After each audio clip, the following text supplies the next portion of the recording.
30 வருஷமா ஒருத்தனை ஆஃப்லைன்லயே வச்சிருக்கேன்.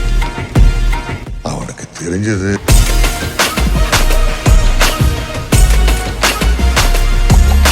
இந்த தேவா பத்தி தெரிஞ்சிருந்தோம் என்கிட்டயே விளையாட இருக்க. சொன்னேன்ல திரும்ப தொடுவா, அப்ப இறங்குறேன். திரும்ப தொட்டுட்டான், இறங்குற.